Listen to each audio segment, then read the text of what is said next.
On December 5, 1945, just a few months after the end of World War II, what began as a routine training mission turned into one of the most baffling disappearances in US aviation history. At 2:20 p.m., 5 TBM Avenger torpedo bombers of the US Navy prepared for takeoff from Fort Lauderdale Naval Air Station in Florida. The mission, designated Flight 19, was straightforward. Fly out to sea, drop dummy bombs, practice navigation, and return to base. The skies were clear, visibility was excellent, and the breeze was only mildly choppy, ideal flying conditions. The 14 men aboard were mostly young pilots with wartime experience. The mission was expected to last just over 2 hours, but within hours of departure, the squadron had gone silent. Only a few scrambled radio messages were received, indicating trouble with the compasses and disorientation. None of the planes returned. In response, a Martin Mariner rescue aircraft with 13 crew members was dispatched to search for Flight 19, but it too vanished shortly after takeoff.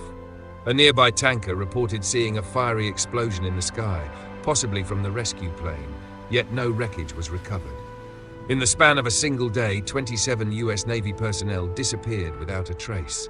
No distress calls, no crash reports, just silence. And thus began the legend of the Bermuda Triangle, a stretch of ocean that would go on to become one of the greatest mysteries of the 20th century. Flight 19 was never meant to be more than a simple exercise. A short flight, some bombing practice, navigation drills, and back to base. But that routine flight turned into a chilling enigma. The last known transmissions from the flight leader, Lieutenant Charles Taylor, indicated trouble. Their compasses had failed, and they were flying in circles. "Everything looks strange," he reportedly said. "We can't be sure of any direction. Even the ocean doesn't look as it should." Then the radio went dead. No emergency calls, no final coordinates, just a sudden silence. A Martin Mariner rescue plane with 13 men on board was immediately sent to search for the squadron, but within 20 minutes of takeoff, it too vanished. A nearby oil tanker reported seeing a massive explosion in the sky, but again, no wreckage was ever found. 2 separate aircraft, 27 men, gone in a matter of hours. The US Navy launched one of the most extensive sea and air searches in history, scouring thousands of square miles of the Atlantic Ocean. Despite their efforts, no trace of Flight 19 or the rescue plane was discovered. What made the case so unsettling was the weather. No storms, no turbulence, no known threats. Speculation quickly spread. Did the pilots crash near the Florida coast? Did they become hopelessly lost and run out of fuel over open ocean? Or did they encounter something far more unexplainable? Over time, the story of Flight 19 came to define the legend of the Bermuda Triangle, a place where compasses spin wild, communication vanishes, and even the most routine missions end in inexplicable tragedy. Nearly 80 years after the disappearance of Flight 19, the mystery remains unsolved.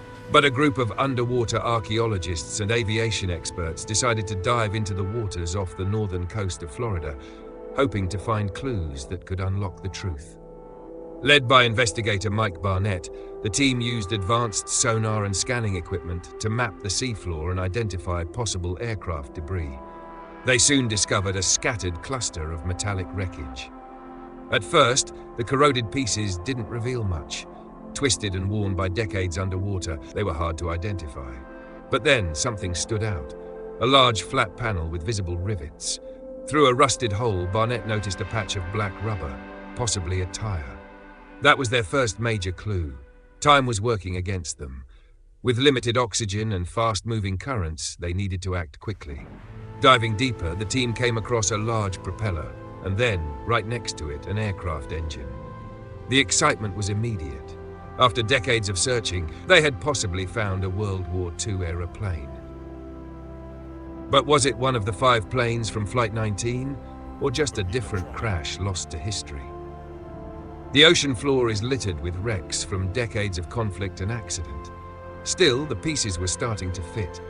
The size, shape, and construction style all pointed toward a military aircraft from the 1940s. And with each new dive, the mystery of what happened to Flight 19 seemed just a little bit closer to being solved. As the team explored further, they uncovered more pieces of wreckage. A large circular object with gear-like teeth appeared. It resembled a turret gun mount.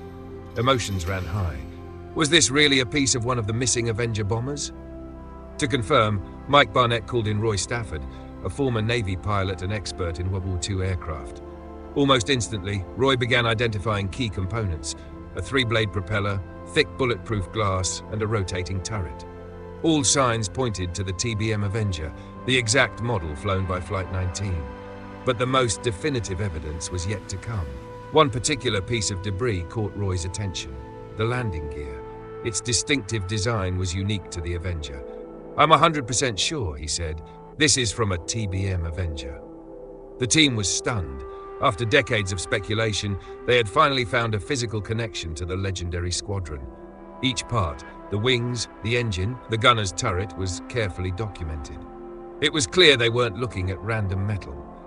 They had found the remains of a military aircraft, and more than that, possibly part of Flight 19 itself. Though the wreckage was heavily damaged, its components told a clear story. It was not a commercial plane. It wasn't just a forgotten war relic. It was a plane with a history, a mission that never returned. For the first time in years, the search for Flight 19 had tangible results, and maybe, just maybe, the truth was beginning to surface from the deep. With the wreckage identified as a TBM Avenger, the team realized they were standing at the edge of history. Mike Barnett reconvened with his partners Rob Kraft and Paul Mayer to share the footage and findings. The wreckage was spread out, shattered by a violent impact. "This aircraft had a really bad day," one of them said. But if this was one of the Flight 19 planes, they might have just closed in on solving an 80-year-old mystery. Roy Stafford continued his analysis, pointing out the telltale features: the three-blade propeller, the ball turret, the bulletproof glass, all consistent with the Avenger design. With his expertise, he confirmed, "There's no doubt it's an Avenger." Though this didn't conclusively prove it was part of Flight 19, it strengthened the case immensely. The area matched the flight path. The debris matched the aircraft type. And nearby, they had more sonar targets waiting to be investigated. Potentially more pieces of the puzzle. Barnett and his team believe the breakthrough is within reach. With modern technology, underwater drones, and high-resolution imaging, the next discovery could finally answer the question that has haunted historians and adventurers for decades. Officially, Flight 19 is still listed as missing. But after years of dead ends, red herrings, and wild theories, the net may finally be closing. The Bermuda Triangle, often dismissed as myth or exaggeration, might finally yield its secrets. One wreck at a time, the truth about what happened on that December day in 1945 may finally be revealed.